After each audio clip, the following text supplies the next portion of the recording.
देखना क्लियर आएगा तुम लोगों को।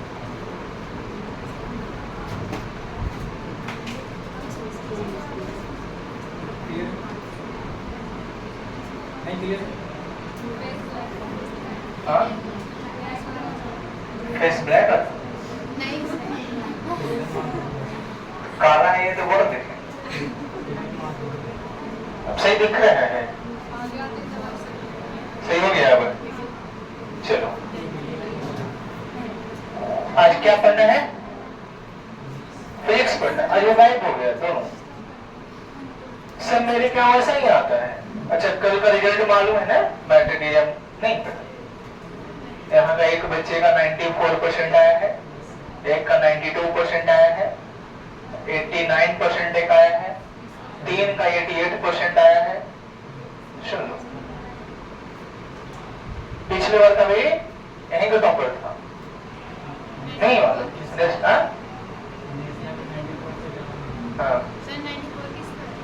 रुद्र का माने पिछले बार उसकी बहन टॉप की थी यहाँ से नहीं एक और बच्चा कोई टॉप किया था यहाँ से तो भले आप बच्चा कम रहेगा लेकिन पढ़ने वाला रहते नहीं रिजल्ट तो आएगा ही आएगा फेल कोई नहीं किया सबसे बड़ी बात तो फेल एक बच्चा नहीं अपने कोचिंग में मिनिमम गया है 73% और 75% मिनिमम रिजल्ट है वो इसलिए सब आसान जहाँ खोटा न लीजिए जिन बन जाता वहीं जाना चाहता है यहाँ जो शुरू से लास्ट तक टिक गया उसका कल्याण हो जाएगा बशर्ते आप विश्वास करिए अरे समझा हाथ पढ़ रहे हैं ये नहीं कभी मन करेगा बच्चे इसे करते पता क्या अभी नहीं बनेगा क्वेश्चन ये मन से नहीं पढ़ोगे क्वेश्चन नहीं बनेगा हटाओ नहीं जाएंगे आने से बाद छोड़ देंगे एनसीईआरटी आएंगे लेंगे एनसीईआरटी भी नहीं बनेगा तो क्या करोगे सब कुछ बन भी नहीं करते वो ऑनलाइन पढ़ेंगे नहीं और हम देखिए हम ये नहीं बोल रहे हैं आप ऑनलाइन पढ़िए ये पढ़िए तो हम अपना रिकॉर्ड किया जा रहा है लगभग से पूरी तरह से ऑनलाइन पे डिपेंड रहना ये सही नहीं है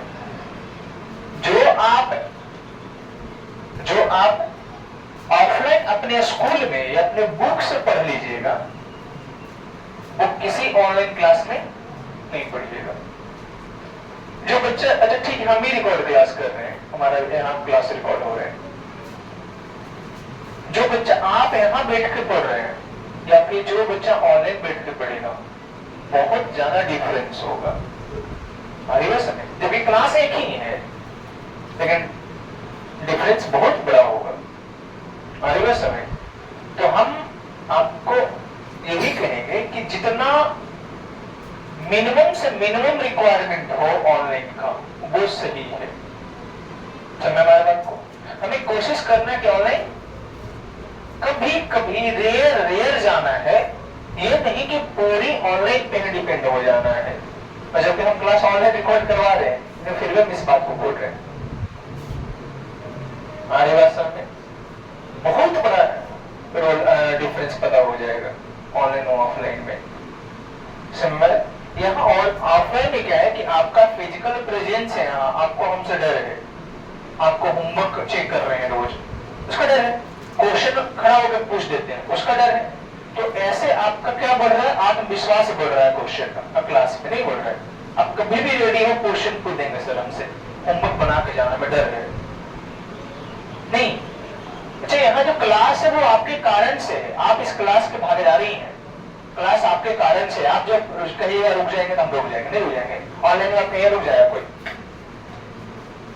आप जो कहिएगा वो एग्जाम्पल से हम पढ़ाएंगे नहीं पढ़ाएंगे कहिएगा नहीं सर ये एग्जाम्पल लीजिए वो एग्जाम्पल लीजिए लेकिन जो बच्चा ऑनलाइन पढ़ेगा उसको तो हम जो एग्जाम्पल देंगे वही इसको पढ़ देगा लेकिन वो उसको अपना बोलने का मौका मिल रहा तो लर्निंग कब होता है जब टू वे कम्युनिकेशन होता है केंद्र से एक टीचर का और एक स्टूडेंट का भी कम्युनिकेशन होना चाहिए एक सिर्फ टीचर वन में बोलते जा रहा है बच्चा हाँ हाँ हाँ हाँ ओम नमः शिवाय हो गया खत्म कहानी भाई आपको क्या दिक्कत है परेशानी आपको क्या आप कोचिंग आए हैं आप ऑनलाइन गए हैं कोई कमी को देखकर कि हाँ हमें कोचिंग की जरूरत पड़ा क्यों जरूरत पड़ा कुछ पूछिए ना भाई, हमें क्यों जरूरत हो रहा है? जो चीज हम यहाँ पढ़ा रहे हैं स्कूल में वही टीचर वही पढ़ा रहे होंगे कि नहीं पढ़ा रहे होंगे? हम लोग क्या है, टीचर्स क्या था, टीचर्स एक कुरियर फ्लिपकार्ट बॉय होता है, कुरियर बॉय नहीं, वैसे हम लोग होते हैं। जैसे बुक किसी और का लिखा हुआ है, थ्योरी किसी और का दिया हुआ है, बोलो, हम बीच में मीडिएटर हैं कि उसके बुक से उसका थ्योरी आपको तक पहुंचा रहे हैं, यही काम कर रहे हैं। बाकी डिफरेंस होता है कुरियर बॉय का, कौन कितना अच्छा से वार्तालाप किया, कौन अच्छा से बिहेव किया, मतलब कौन अच्छा से एक्सप्लेन किया। अच्छा, बाकी अलग चीज तो नहीं पढ़ा दे रहे हैं, आ रही है समझ में? तो जो चीज स्कूल में पढ़ाया जाएगा वो चीज यहाँ भी पढ़ाया जाएगा, वही चीज ऑनलाइन नहीं मिलेगा। आपको समझना है कि आपको जरूरत क्यों पड़ा कोचिंग का, तो आपको कहीं कमी दिखा होगा, तो उस कमी को लेकर आए। हाँ, तब मेरा भाषण सुनने के, मेरा कहानी सुनने के लिए सर पढ़ा रहे, चलो पढ़ लीजिए, नहीं। इसलिए टू वे कम्युनिकेशन होना चाहिए। सर हमको यहाँ दिक्कत है, स्कूल में भी नहीं हो रहा हमको से क्वेश्चन, ये नहीं हो रहा है, हमको यहाँ दिक्कत है, पूछिए। क्लास का हिस्सेदारी ये होता है, मतलब क्लास में आप बैठे हैं, आपके कारण से क्लास हो रहा है। जब तक आप नहीं चाहिए क्लास हो जाएगा। ऐसा थोड़ी हो कि हम माधव आप कहेंगे पढ़वे करो सबब, हम जो कहेंगे पढ़वे पढ़ो सबब, ऐसा संभव है? जिस दिन तुम गायब हो जाए हम तेरे पढ़ाते रह जाएंगे, कोई नहीं बैठा, हम पढ़ा रहे, समझ में आया जी? कोई है ये नहीं है। इसका मतलब आप पढ़ना चाह रहे तब ना हम पढ़ा रहे हैं, नहीं ये समझ में आ रहा बात को? तो वो आपको जज करना होगा कि आपको कहाँ दिक्कत है, वो क्या पढ़ना है, आप क्यों ऑनलाइन आए हैं, आप क्यों क्लास कोचिंग क्लास आए हैं। कोई दिक्कत होगा आपको पढ़ाई में तब ना आए होंगे, तो सब पर ध्यान देना है। ये नहीं कि सर पढ़ा रहे तो पढ़ते जा रहे हैं, भाई हमको दिक्कत हम पूछेंगे नहीं, पूछ लेगा ना, ये पूछ। आप अपने लिए आए हैं, आप अपने कमियों को दूर करने के लिए आए हैं। So it's your responsibility to ask question what you have done. Are you getting my point? चलिए, तो हम फिजिक्स में पढ़े थे पिछली बार, क्या पढ़ रहे थे? Average speed. चलिए, हम जो कुछ भी पढ़े हैं एक बार में पूरी चीज को रिवाइज करेंगे। आगे में सब साथ साथ मेरे बोलते जाइएगा। पहला क्या पढ़े तुम इस चैप्टर में? मोशन। क्या पढ़े? मोशन में क्या पढ़े? डिस्टेंस। क्या पढ़े? दूसरा क्या पढ़े बाबू? डिस्प्लेसमेंट। तीसरा क्या पढ़े? अच्छा, डिस्प्लेसमेंट में कौन सा डिस्प्लेसमेंट? एक और डिस्प्लेसमेंट पढ़े थे ना, एंगुलर डिस्प्लेसमेंट एक पढ़े।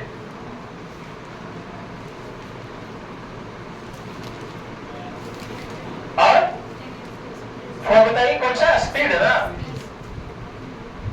फिर क्या पढ़े? वेलोसिटी। और एक खास तरह का वेलोसिटी पढ़े, कौन सा?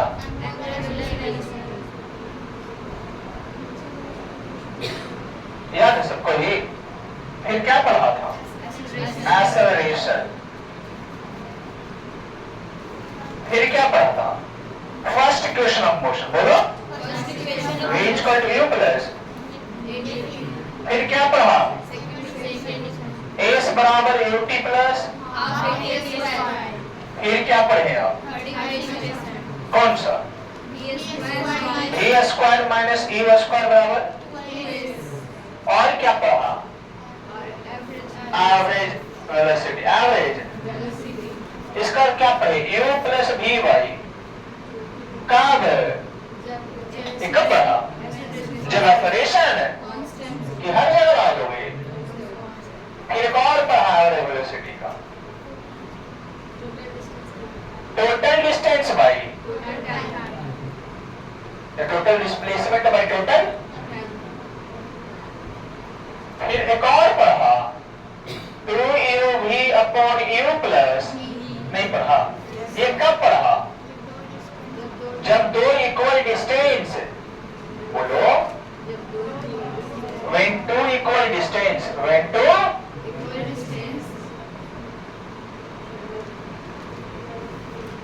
कैसा कवर किया जाए? with unequal term, with unequal term। ये पढ़े थे? कोई दिक्कत? इतना चीज पढ़ रहे, हमको याद होना चाहिए। चलिए बताओ, डिस्टेंस किसे कहते हैं? actual path. The length of is known as distance. आ रही बात समझ में? Displacement shortest path. इसको किससे रिप्रेजेंट करते हैं बच्चे? किससे? अच्छा, डिस्टेंस और डिस्प्लेसमेंट का मीनिंग कहां से आता है? समझो इस प्रकार से कि यहाँ पे ए है, कौन है? ए का घर इस जगह पे है नहीं, और बी का घर यहाँ पे है इस जगह पे। और हुआ क्या कि भैया यहाँ पे एक तालाब है, क्या है ये? एक पॉन्ड है। तो क्या ए बी की ओर इस रास्ता से जाएगा? ये रास्ता नहीं है, तालाब से कैसे जाएगा वो? तो ए अब बी के पास कुछ इस प्रकार से घूम के जाएगा, नहीं जाएगा? नहीं। तो ये जो रास्ता तय किया ए बी के पास जाने के लिए, इसी को क्या कहते हैं? डिस्टेंस। नहीं, और यहां से जो यहां का जो डिस्टेंस था उसको क्या बोलेंगे? डिस्प्लेसमेंट। कि सर यहां से यहां डायरेक्ट जा सकता था लेकिन नहीं जा पाया कि वो तालाब था। नहीं, तो जो शॉर्टेस्ट डिस्टेंस था उसको डिस्टेंस डिस्प्लेसमेंट, और जिस रास्ता से गया उस रास्ते को लंबाई को डिस्टेंस के। सब आगे बात को डिस्टेंस और डिस्प्लेसमेंट मानते हैं। डिस्टेंस स्केलर या वेक्टर? स्केलर। क्यों? क्योंकि डायरेक्शन इसमें कहीं भी चल देगा सर, आप जहां तहां चल रही है, कोई डायरेक्शन इसे फिक्स है। आप जिस रास्ता पे चलिएगा उसी रास्ता की लंबाई को डिस्टेंस कहेंगे, इसमें डायरेक्शन कोई बात नहीं। लेकिन डिस्प्लेसमेंट वेक्टर है, क्या है ये? वेक्टर लिक्वाइड है। तो ये वेक्टर है, क्यों? क्योंकि इसका डायरेक्शन है, कहां से कहां? इनिशियल से आपको ए से बी की ओर जाना है और कहीं नहीं, डायरेक्शन फिक्स ना है। ए से कहां जाना है? नहीं, हम कहां जाते हैं? बी का घर जिधर सीधे जाओ, बी के घर की तरफ, डायरेक्शन फिक्स ना हो गया। तो direction initial to final. Scalar ये वेक्टर, ये कभी भी निगेटिव और जीरो, और ये पॉजिटिव भी होगा, नेगेटिव भी होगा, जीरो भी होगा। हमारी बात समझ में? फिर पढ़े एंगुलर डिस्प्लेसमेंट। क्या पढ़ा? एंगुलर डिस्प्लेसमेंट कब होता है? जब कोई बॉडी सर्कुलर मोशन में, इस मोशन में मूव करता है। किसे मूव करता है? तो सेंटर पे जितना एंगल बनाता है, सेंटर पे जितना, जैसे ये कोई सर्कुलर मोशन में था और कोई पॉइंट ए यहां था, ए यहां से घूम के बी तक चला गया, यहां से यहां। तो ये जो यहां से यहां जो एंगल बना है, इसी एंगल को क्या बोलते हैं? Angle subtend by the point at the centre. The point at the, या फिर the body at the centre. जो बॉडी सर्कुलर मोशन में होता है वह बॉडी सेंटर पे जितना एंगल कवर करता है उसी एंगल को एंगुलर। इसको किस में लिखते हैं बच्चे? रेडियन में। किसमें? आरी बात समझ में? और रिप्रेजेंट किससे करेंगे? थीटा से। और ऐसा यूनिट इसका रेडियन। किसे पढ़ेंगे? रेडियन में मेजर किया जाता है, डिग्री में। बताओ डिग्री और रेडियन में क्या कंपैरिजन है? 180 डिग्री बराबर पाई रेडियन। 180 डिग्री बराबर पाई रेडियन। फिर स्पीड क्या होता है बताओ? 1 सेकंड में जितना डिस्टेंस चलते हैं उसी को क्या कहते हैं? स्पीड कहते हैं। नहीं, जैसे 1 सेकंड में आप 10 मीटर चले तो आपका स्पीड 10 मीटर पर सेकंड हो गया। या फिर सोचिए किसी का स्पीड दे रखा है यदि 10 मीटर या फिर 40 किलोमीटर पर आवर, इसका मतलब हुआ कि आप 1 घंटा में 40 किलोमीटर चलते हैं। ये हुआ। तो स्पीड किसका बताता है? ये रेट डिस्टेंस का रेट है। किसका रेट है ये? और एक वेलोसिटी है। क्या है ये? वेलोसिटी क्या दिखाता है? 1 सेकंड में जितना आप डिस्प्लेसमेंट तय करते हैं। यदि 1 सेकंड में आप 10 मीटर नॉर्थ चले हैं, 10 मीटर डायरेक्शन दे दिया है, मतलब ये डिस्प्लेसमेंट है। तो आपका जो वेलोसिटी है वो 10 मीटर पर सेकंड नॉर्थ होगा। नहीं होगा? 10 मीटर पर सेकेंड, इतनी जगह 40 किलोमीटर पर आवर नॉट, क्या लिखेगा ये बराबर, मतलब आप 1 घंटा में 40 किलोमीटर चलिएगा किस साइड, तो क्या हो गया, डिस्प्लेसमेंट हो गया। तो डिस्टेंस को स्पीड बताता है और डिस्प्लेसमेंट को वेलोसिटी बताता है। फिर एक एंगुलर वेलोसिटी पढ़े थे, क्या पढ़े थे, अच्छा हम सब रिवीजन कर रहे हैं, क्या कर रहे हैं, रिवीजन कर रहे हैं। एंगुलर वेलोसिटी क्या होता है, आप 1 सेकंड में जितना एंगल कवर करते हैं, है कि नहीं, जैसे स्पीड 1 सेकंड में जितना डिस्टेंस तय करते हैं, वेलोसिटी 1 सेकंड में जितना डिस्प्लेसमेंट तय करते हैं, और उसी प्रकार से एंगुलर वेलोसिटी, कौन सी वेलोसिटी, अच्छा एंगुलर वेलोसिटी को किससे रिप्रेजेंट करते हो, ओमेगा से, किससे, ओमेगा, इसको हम एच दिखाते हैं, ये ओमेगा हो गया। इसका मतलब होता है, जैसे एग्जांपल के तौर पे एंगुलर वेलोसिटी दिया 40 रेडियन पर सेकंड, 40 रेडियन पर सेकंड इन होगा, इसका मतलब हुआ कि आप 1 सेकंड में 40 रेडियन एंगल बना दीजिएगा, कितना, 40, कहां पे, सेंटर पे, कहां पे, सेंटर पे, आई बात समझ में। फिर एक है क्या, एक्सेलरेशन, ये कहां से शब्द बना था, एक्सेलरेटर, इसी से एक्सेलरेटर बना था, नहीं, बताओ सवाल एक बार पूछते हैं आपसे कि पहले वेलोसिटी आया कि पहले एक्सेलरेशन, पहले एक्सेलरेशन आया सर, तब वेलोसिटी आता है। गाड़ी को बिना एक्सीलरेटर देने पड़ता है कि एक्सीलरेटर देने पे, गाड़ी में आप जब एक्सीलरेटर दीजिएगा तब वेलोसिटी बढ़ेगा, तो एक्सीलरेटर देने का मतलब कि एक्सेलरेशन दिए, और एक्सेलरेशन दिए तो गाड़ी फिर बढ़ेगा, गाड़ी रुका हुआ है अपने बढ़ेगा, तो गाड़ी बढ़ाने के लिए क्या करना होगा, एक्सेलरेटर देना होगा, मतलब वेलोसिटी क्या बढ़ा जब एक्सेलरेशन दिए, समझ में आया।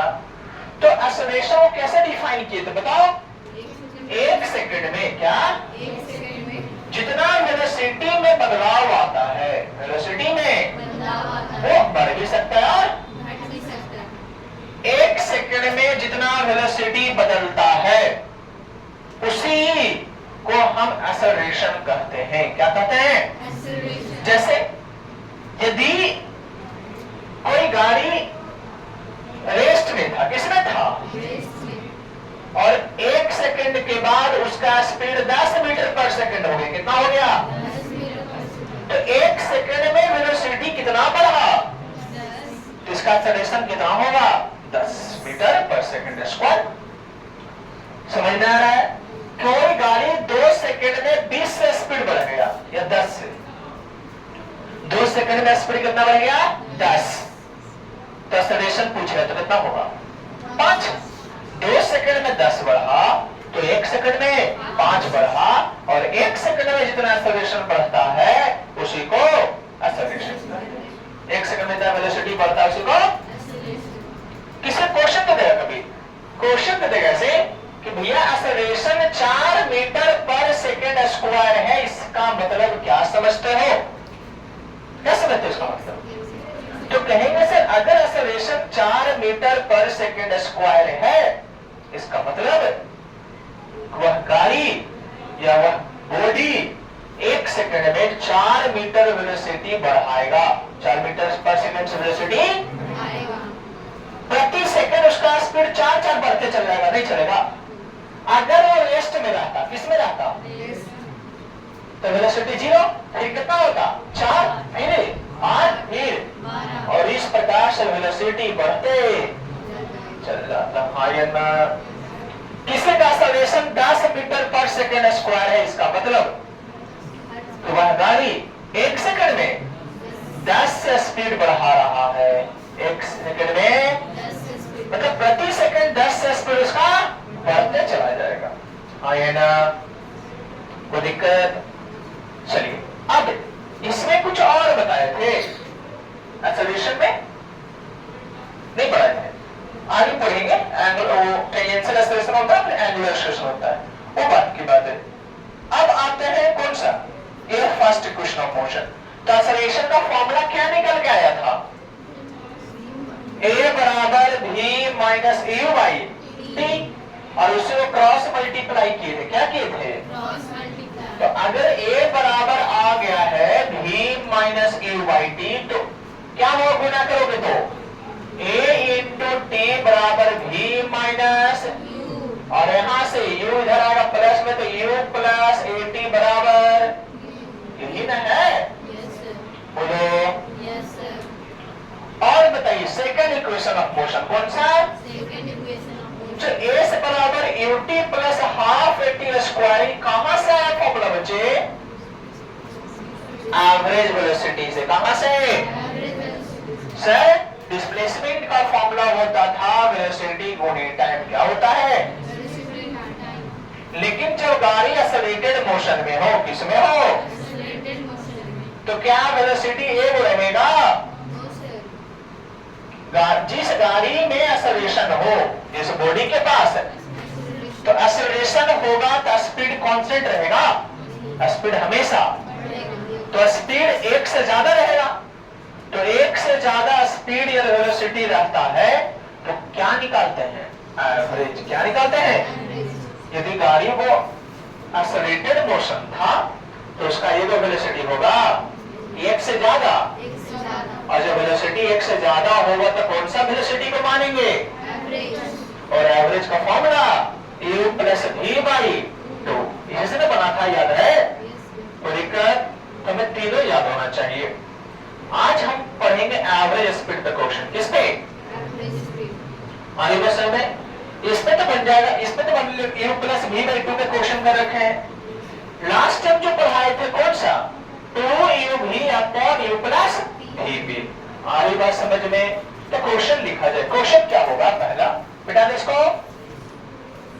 ध्यान सुनिएगा, हम लिख रहे हैं क्वेश्चन, उसके बाद लिखिएगा और छाप लीजिएगा। नहीं छापने तो काम में है।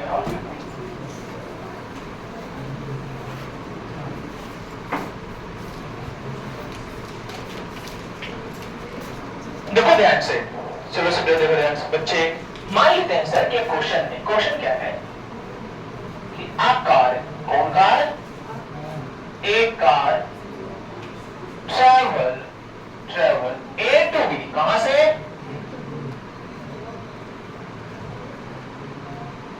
यहाँ पे ए टू बी ना लिखते हैं, ट्रेवल 60 किलोमीटर। कितना kilometre? With speed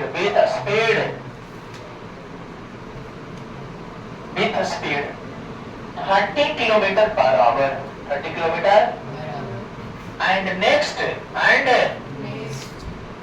60 kilometre with 20 kilometre per hour, 20 kilometre. Find his average speed, find its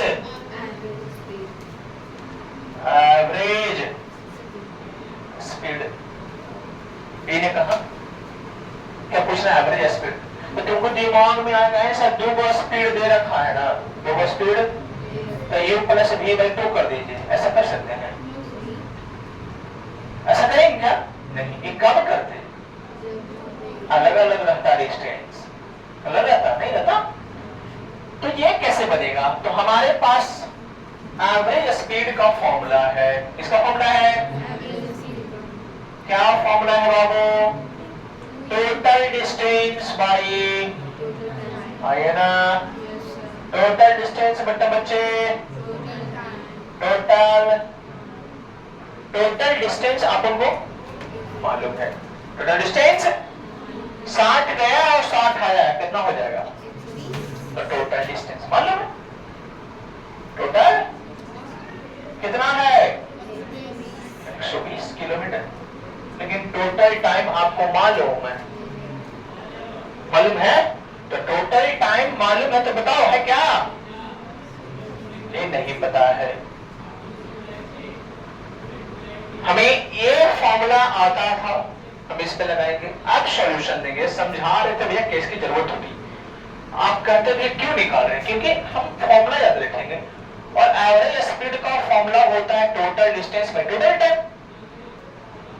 हमारी जरूरत दो चीजों का मिला, एक तो टोटल डिस्टेंस पता होना चाहिए था, एक टोटल। तो टोटल डिस्टेंस तो पता, लेकिन टोटल टाइम पता।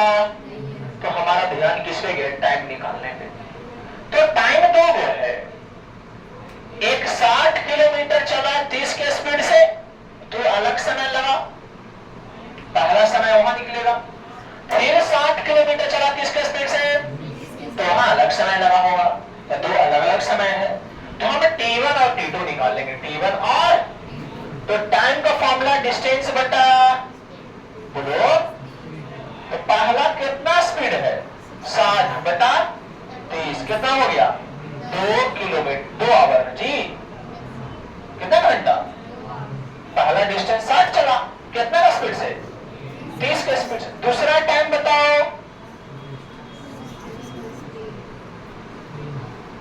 ये 60 चला वो स्पीड के घंटा, तो टोटल टाइम मिलना कितना 3 + 2 कितना घंटा। तो अब हमारे पास फॉर्मूला है एवरेज स्पीड का, ये हम आपको दिखाने के लिए लिख रहे थे, आप मत लिखिए, खाली लिखिएगा यहां से, ठीक है। अब यहां लिखेंगे एवरेज स्पीड बराबर टोटल डिस्टेंस बाई बोलो टोटल टाइम। डिस्टेंस कितना निकाले तुम लोग निकालना है, और टाइम कितना है कितना होगा सॉल्व करेंगे तो 24 किलोमीटर, हाँ ये ना। अच्छा ध्यान सुनो, हम क्या करते कि एवरेज स्पीड अगर इस प्रकार से निकालते, ध्यान दिया जाए कि एक 30 देल था और दोनों के 2 से भाग देते नहीं, u + v/, तो कितना आंसर आया 50 बटा कितना आया, ये गलत ना आ गया, गलत समझ में आया। तो हमारा कौन सही है 24 वाला, ये सही नहीं है। तो इसीलिए इसका तरीका एक बताए थे, फॉर्मूला था ना, इस पर हम नहीं बनाएंगे, ऐसे हम नहीं बनाएंगे। तो क्या तरीका है इसका फॉर्मूला बोलो, 2uv है ना अपॉन u प्लस, हमें डिस्टेंस का कोई मतलब ही नहीं था, डिस्टेंस का तो कोई, देखो फॉर्मूला में बिना डिस्टेंस का बन जाएगा, क्योंकि दोनों इक्वल डिस्टेंस में चला है, इसलिए वो डिस्टेंस से मतलब नहीं था। u कितना है वो 30, अरे कितना स्पीड है रे, बाप रे क्यों दिख रहा है, और ये 30 +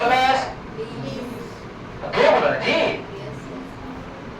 सॉल्व हो जाएगा, 30 दूनी 60 × 20 1200, 60 × 20 इधर लिख दे, और नीचे 50, नीचे 1 0 से फिर 120 बटा 5 आया, 24 आ गया, फिर से समझ में आया। ये फॉर्मूला कल प्रूफ भी करवाए थे कि नहीं करवाए थे।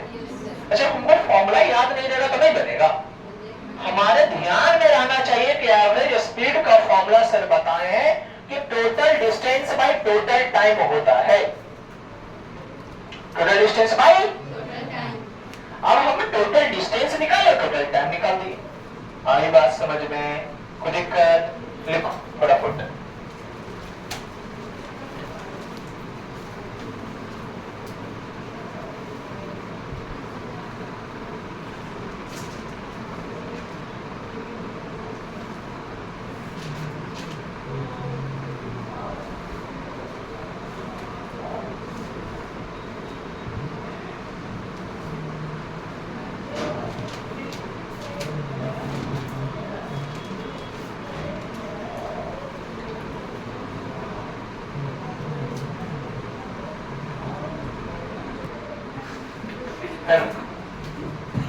चलिए तो एक इसकी जगह पे एक और क्वेश्चन करवा रहे हैं ना, लिखिए तो क्वेश्चन लिखो, अतुल, लिखो Atul, Atul, Atul goes to a school, Atul goes to a school, Atul कहाँ जाता है, अतुल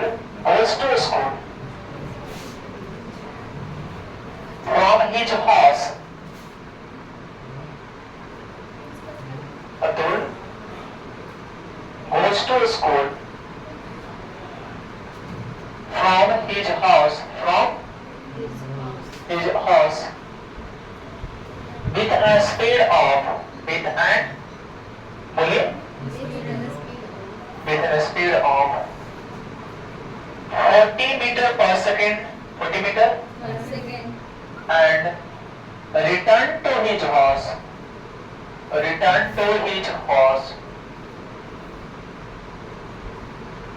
with है ना 60 meter per second, 60 meter per second. Then calculate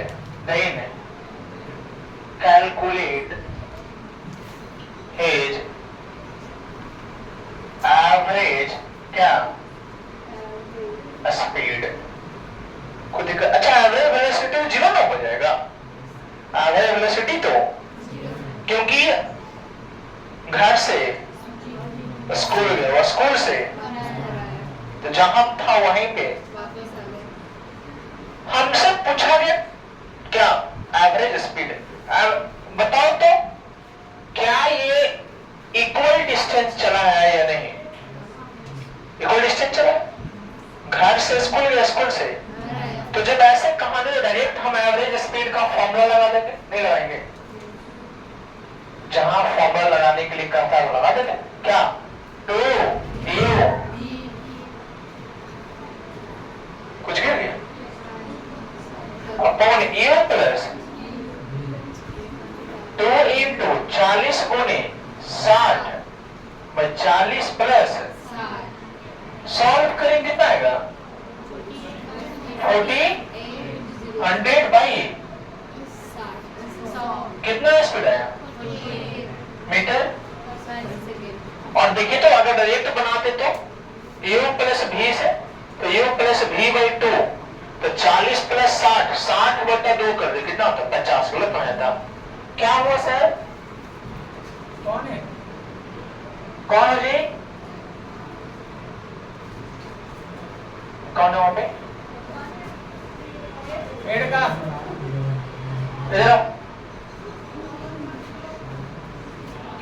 क्या हुआ ऊपर में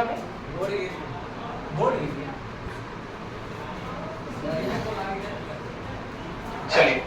तो अगर ये पहले कर ध्यान से क्या इसने डिस्टेंस का कुछ जरूरत पड़ा. लेकिन कहीं कहीं पे आपको कहे नहीं उनको फॉर्मूला नहीं है उनको पूरा प्योर मेथड से बताइए कैसे बड़े तरीका से हम बनाएंगे उसे भी. और उसका तरीका क्या है सेकंड तरीका क्या है हम बिना फॉर्मूला को हम बनाए हुए तो हम सेकंड मेथड बता रहे हैं. कौन सा मेथड जो पहले किए थे ना. हमको चाहिए एवरेज स्पीड में टोटल डिस्टेंस और टोटल टाइम. और डिस्टेंस तो दिया नहीं है. डिस्टेंस तो हम क्या मान लेंगे x क्या मान लेंगे या फिर d क्या मान लेंगे. तो हम मान लेते हैं कि लेट डिस्टेंस कहां से कहां हॉस टू स्कूल कितना मान ले x मान ले स्कूल x हो गया. मतलब घर से स्कूल गया कितना मीटर माने हैं x और रिटर्न भी आएगा तो समझ में आया. जाएगा भी तो x और आएगा भी तो. अब हमें निकालना है तो एवरेज स्पीड का formula total distance by total time. Distance पता चल गया x गया x आया तो 2x टोटल डिस्टेंस और टाइम निकाल देते हैं. तो टाइम t1 जब स्कूल से या फिर घर से स्कूल गया घर से तो डिस्टेंस बटा स्पीड ना. गर्मी का दिमाग शॉर्ट लगा तो डिस्टेंस x माने हो और स्पीड कितना दे रखा है पहला आया ना. टाइम टू डिस्टेंस बटा स्पीड दूसरा तो डिस्टेंस बटा 2. टोटल टाइम निकालना होगा. अच्छा किसी को समझ में भी आ जा रहा है. अरे समझ में आ रहा ना. नहीं ऐसा कोई है जो समझ में आ जाए वो बोलते रहना है ना. जिसको समझ में आता है बोलिएगा. आ रहा है ठीक है. तो total time t1 plus x बट्टा 40 प्लस x बट्टा एलसीएम लोगे आगे समझने कितना हुआ 40 60 का एलसीएम 120 आ रहा है। कैसे बताएं बायो बताएं दोनों में से बड़ा कौन है? तो 60 का टेबल पढ़ना 60 गुनी 120 तो 120 40 से कटता है यही एलसीएम है।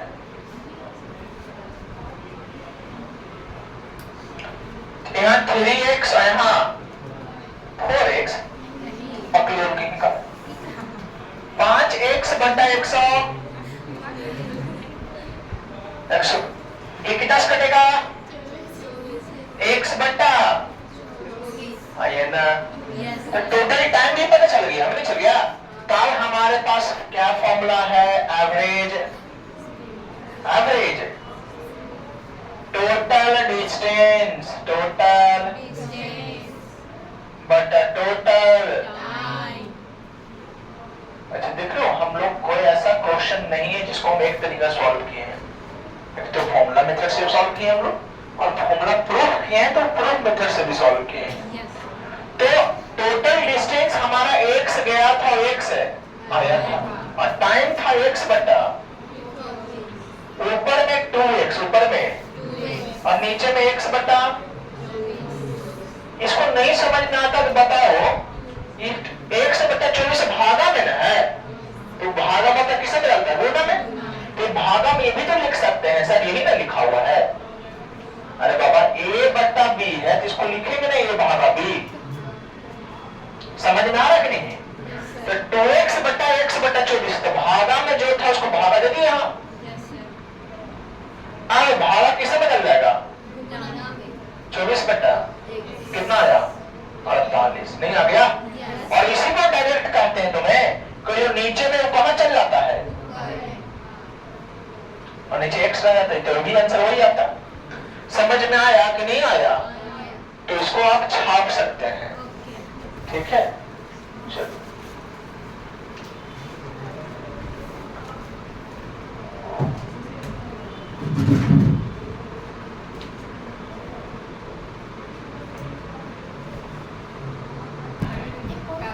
पीछे से अंजलि दिख रही है। अंजलि तुम उछल के आगे बता देना नहीं। कल हम बताए थे ना स्टोरी अपने स्कूल का कि जो कहते थे कि किसी भी कहानी सुनने का मन है तुम बताए थे ना क्या करते थे सर? नहीं मन हमारे एक संस्कृत के टीचर थे बहुत अच्छे टीचर थे तो जब वो आते थे ना तो हम लोग को मन लगा पढ़ने का नया पढ़ेगा ही नहीं है क्या करें कहानी सुनेंगे। तो सर आते थे बैठते थे सर कहानी सब पूरा बच्चे एक साथ सर कहानी मुड़ी नीचे करके बोलेगा सर को पता नहीं चलेगा कौन बोल रहे हैं। तो कहते थे सर कि जिसको सुनना है वो कहाँ वो बाहर। तो हम लोग चलेंगे तो पैर आएंगे ना तो पूरा बच्चे एक बार पैर आता था तो नीचे पैरे देखते थे कौन सर आ रहा है ना। अगर मान लो पढ़ने का मन नहीं हम लोग क्या वो सर टाइम हो गया तो कहते जाओ घंटी मार दो हम चल जाएंगे इस क्लास से। तो बेइज्जती करता है तुम लोग हम क्लास से बाहर कर रहे हैं इससे अच्छा कि तुम जाओ घंटी मार दो हम निकल जाएंगे तुम्हारी क्लास नहीं। चलिए हम जितना भी चीज पढ़े आप बना सकते हैं एंसर ही बनाना शुरू कीजिए और स्टालिन मल्होत्रा जो बोले हैं ठीक है वो बनाना शुरू कीजिए। उसका क्वेश्चन बनाया जाएगा एक दिन पूछा जाएगा उससे भी क्वेश्चन एक दो दिन उसका भी क्लास चलेगा स्टालिन मल्होत्रा बुक से ठीक है।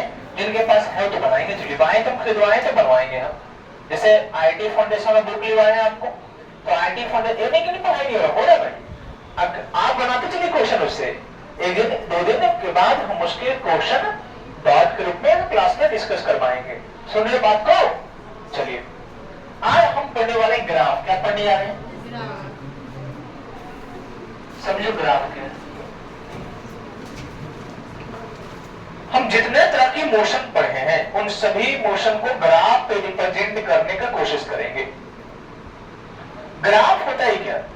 ग्राफ हम दिखाते हैं कि एक क्वांटिटी के चेंज होने से दूसरा क्वांटिटी कैसे चेंज होता है। क्या समझे कि ग्राफ में हम दो क्वांटिटी का कंपैरिजन करते हैं। क्या करते हैं? Comparison of two quantity, comparison of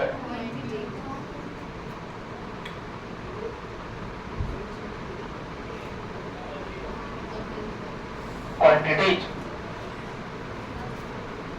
अरे सर, कंपैरिजन करने का मतलब कि एक अगर बदलता है तो दूसरा कैसा बदलाव करता है। अरे समय तो हम पढ़ने जा रहे हैं graph y versus x, y versus, इसका मतलब होता है बच्चे,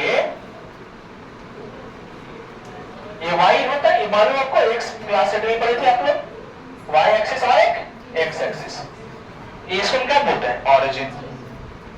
तो इसका मतलब हुआ कि हम x में चेंज करेंगे तो y में क्या बदलाव आएगा, y में क्या चेंजिंग आएगा। With changing in x how y very, how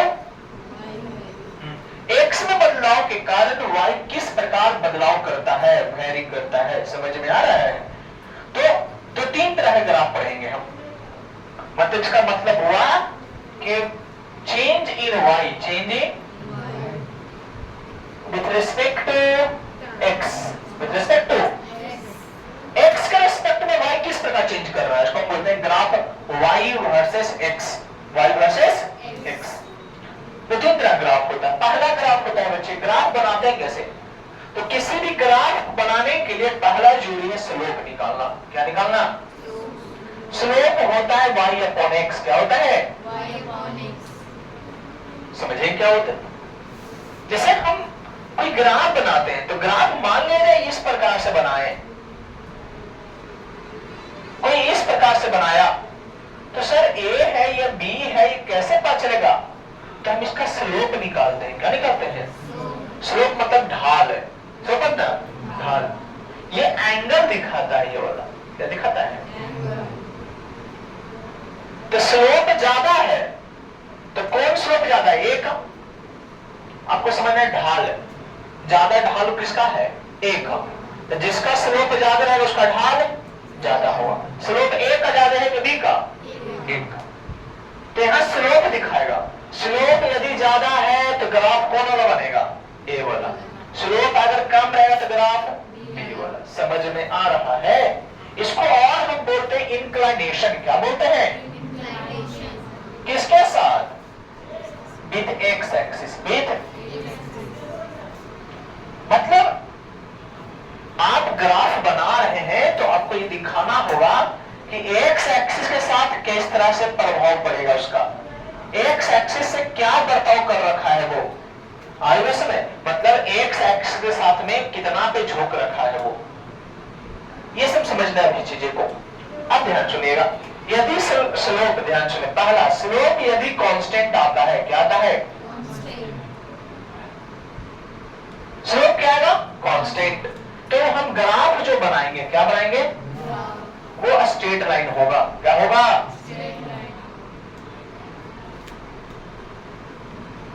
slope straight line होगा। कोई दिक्कत? स्ट्रेट लाइन, स्ट्रेट लाइन बनाना। ग्राफ ये भी हो सकता था, ग्राफ ऐसे भी हो सकता था, ग्राफ इस प्रकार भी हो सकता था, कुछ भी कर सकते हैं वो। समझ में आ रहा है? दूसरा, यदि स्लोप 0 आ गया, स्लोप क्या आ गया? 0। तो जो ग्राफ होगा, अच्छा स्लोप 0 का मतलब इंक्लिनेशन 0, मतलब कोई झुकाव, तो एक्स एक्सिस के साथ कोई झुकाव नहीं, मतलब एक्स एक्सिस के बराबर आ जाएगा, पैरेलल आ जाएगा। नहीं आ गया? तो स्ट्रेट लाइन होगा, इसका मतलब ग्राफ कब होगा स्ट्रेट लाइन? जब कांस्टेंट होगा। ग्राफ स्लोप 0 होगा तो ग्राफ क्या होगा? Parallel to X axis, parallel to. समझ में आ रहा है? नहीं, अगर स्लोप इन्फिनिटी हो जाए, क्या हो जाए? स्लोप इन्फिनिटी हो जाए, मतलब 1/0 हो जाए, तो ग्राफ जो होगा स्लोप इन्फिनिटी का मतलब समझ, स्लोप क्या हो, ग्राफ होगा जानते क्या, ये परपेंडिकुलर लाइन होगा, क्या होगा, किसके परपेंडिकुलर, एक्स एक्स परपेंडिकुलर तो इसका ग्राफ बगल में बना लेंगे, ये होगा पैरेलल और ये ग्राफ होगा इस प्रकार से, क्या होगा ये वाई, ये एक्स एक्सिस है और ये, अभी कुछ नहीं समझ में आ रहा होगा, इसको जब यूटिलाइज करेंगे तब समझ में आएगा। यूटिलाइज करते हैं, पहला ग्राफ हम कितने तरह का पढ़ेंगे, ग्राफ हम पढ़ेंगे पहला ध्यान सुने, पहले कौन सा graph, distance versus time, distance कहिए या फिर डिस्प्लेसमेंट कहिए और वर्सेस पहला ग्राफ, दूसरा वेलोसिटी वर्सेस टाइम, वेलोसिटी, दो ग्राफ मेनली पढ़ेंगे, डिस्टेंस या डिस्प्लेसमेंट वर्सेस टाइम और वेलोसिटी वर्सेस टाइम, आगे बात समझ में, यही दो तरह ग्राफ पढ़ेंगे हम लोग। अब ग्राफ हुआ पहला स्लोप, ग्राफ का जो एरिया होगा क्या होगा, एरिया ऑफ जो ग्राफ होता है उसका मतलब होता है y into X, Y into, हम ग्राफ में दो चीज निकालते हैं, ग्राफ है क्या, हम कहें तो सर ग्राफ कंपैरिजन होता है दो क्वांटिटी का, पिक्चोरियल मेथड से रिप्रेजेंटेशन करते हैं इसको पेपर पे, इसका मतलब होता है कि y में किस प्रकार का चेंज हुआ है विद रिस्पेक्ट टू x, जैसे, और ग्राफ को बनाने के लिए हमको जरूरत क्या है, स्लोप का, तो स्लोप का मतलब होता है y अपॉन, स्लोप कहने का मतलब है कि x एक्सिस के साथ कितना लाइन झुका हुआ है, कितना डिग्री पे झुका हुआ है, यदि स्लोप 0 हो गया मतलब एंगल 0 हो गया मतलब पैरेलल हो गया, क्या हो जाएगा, पैरेलल रिश्ता, और स्लोप अगर कांस्टेंट आ गया इसका मतलब लाइन स्ट्रेट लाइन होगा, क्या आएगा, समझ में आ रहा है, और ये तो पहला, दूसरा हो गया। अच्छा ये भी तो हो सकता है इसी है कि स्लोप कांस्टेंट नहीं है, स्लोप कि स्लोप यहां लिख दें, इसको एक और मान लेते हैं, मान लेते हैं ऊपर लिखना डी, कि स्लोप यदि कांस्टेंट नहीं रहेगा, क्या नहीं रहेगा, नहीं रहेगा, तो ग्राफ क्या बनेगा, कर्व लाइन, ग्राफ है कैसा लाइन, जैसे मैं कर्व लाइन कैसे तो है दिख रही, बगल में दिखा दे, बोलो, तो कर्व लाइन का मतलब ये कुछ ऐसे भी जा सकता है, ये ऐसे भी जा सकता है, ये ऐसे भी जा सकता है, लाइन कर्व लाइन होगा, समझ में आया कैसे ग्राफ बनेगा। तो जहां भी देखे ग्राफ ऐसा, इसका मतलब सुनिएगा कि भैया इसका स्लोप 0, स्लोप ऐसा मतलब कि वो स्लोप है वेरिएबल, स्लोप है, और जहां स्ट्रेट लाइन मिलेगा तो स्लोप है कांस्टेंट। चलिए पहला डिस्टेंस वर्सेस टाइम, तो समझ में आया, तो पहला कौन कौन मोशन, पहला मोशन ले रहे हैं यूनिफॉर्म मोशन, किसका, यूनिफॉर्म मोशन। अच्छा ये हम आपको क्या पढ़ाए, ये सिर्फ हम आपको ग्राफ पढ़ाए और कुछ नहीं पढ़ाए। अब इन ग्राफ को हम रिप्रेजेंट करने जा रहे हैं कहां, इस मोशन को, सॉरी और ये ग्राफ पढ़ी, और इन ग्राफ का यूज करके हम सभी मोशन को पढ़ेंगे। पहला कौन सा मोशन पढ़े थे, यूनिफॉर्म, तो यूनिफॉर्म मोशन में बताओ क्या कांस्टेंट होता है, स्पीड, इसका स्पीड कांस्टेंट होता है, इस बात को मालूम सभी को। चलिए पहला हम ग्राफ बनाएंगे इसका, कौन सा, डिस्टेंस या डिस्प्लेसमेंट वर्सेस, बना दिया जाएगा, तो ग्राफ ऐसा रखेंगे, ऊपर में क्या रखेंगे, यहाँ डिस्टेंस रखिए और नीचे में डिस्टेंस वर्सेस टाइम का मतलब हो गया वही ना, y वर्सेस, डिस्टेंस y और टाइम x। अब हम आपको बताएं पा रहे हैं कि ग्राफ बनाने के लिए सबसे पहला काम क्या होता है, स्लोप निकालना, क्या निकालना, इसका स्लोप क्या होगा, y अपॉन, बोलो, ये तीनों मन नाक मुंह टूट जाएगा, पकलोल बंदर तो सुंदर है सब, चिंता ग्राफ बना रहे हैं ना, तो ग्राफ हम किसका बना रहे हैं, यूनिफॉर्म मोशन का, किसका, किस पे रिप्रेजेंट कर रहे हैं यूनिफॉर्म मोशन को, distance versus time distance versus time वाला और एक होता है वेलोसिटी वर्सेस ग्राफ। तो और भी हो सकता है लेकिन हमें ये दो पढ़ेंगे। तो यूनिफॉर्म मोशन को रिप्रेजेंट करेंगे ग्राफ से, और ग्राफ दो को तो पहला किस पे रिप्रेजेंट करेंगे? ठीक है, तो ग्राफ के लिए सबसे पहले क्या निकालना जरूरत है? स्लोप क्या था? y अपॉन हमारा y कौन है? डिस्टेंस। और x कौन है? डिस्टेंस वर्सेस टाइम क्या होता है? अरे डिस्टेंस बटा टाइम, वेलोसिटी स्पीड क्या होता है? ये क्या होता है? डिस्टेंस बटा टाइम क्या होता है? इसका मतलब स्लोप क्या देगा? और स्पीड क्या है?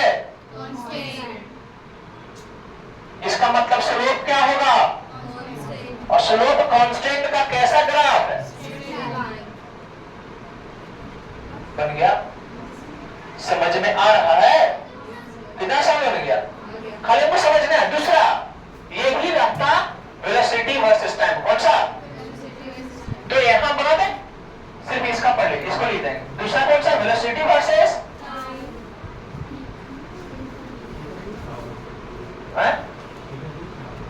हाँ जी ठीक है, वेलोसिटी वर्सेस। तो बताओ वेलोसिटी वर्सेस टाइम में स्लोप निकालेंगे पहले। ऊपर में क्या लिखेंगे? वेलोसिटी, और नीचे क्या लिखेंगे?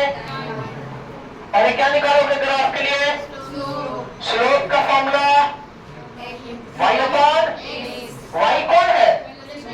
और नीचे में वेलोसिटी बटा टाइम मतलब बोलो। अच्छा तो ये अगर स्पीड कांस्टेंट है तो इसका समेशन जीरो ना, हमारे नक्की टूट जाएगा।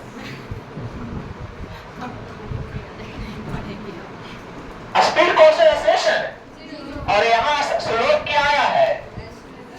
स्लोप क्या आया है? एक्सेलरेशन, और एक्सेलरेशन का वैल्यू क्या दे रखा है? जीरो। एक्सेलरेशन क्या है?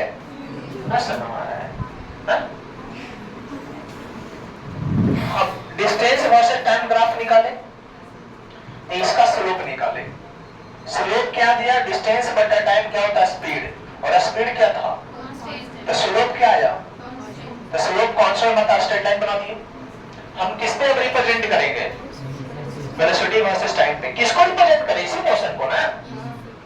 हर एक मोशन में दो ग्राफ बनाएंगे, क्यों? ग्राफ दो तरह का। तो पहला ग्राफ पर डिस्टेंस वर्सेस टाइम, दूसरा कौन? Velocity versus time. तो ग्राफ के लिए पहले क्या निकालते हैं? स्लोप। स्लोप होता है y अपॉन y में कौन है? और x में कौन है? तो वेलोसिटी बाय टाइम क्या होता है? मतलब स्लोप क्या देगा? और एक्सेलरेशन क्या है? जीरो। एक्सेलरेशन क्या है? तो स्लोप क्या हो गया? और स्लोप जीरो मतलब ग्राफ कैसा? Parallel line. समझ में आया? दोबारा इसको कल हम दोबारा समझाएंगे, लेकिन दोबारा आपको समझ के आना। समझ में आया? नहीं आया ग्राफ समझ में? कोई दिक्कत?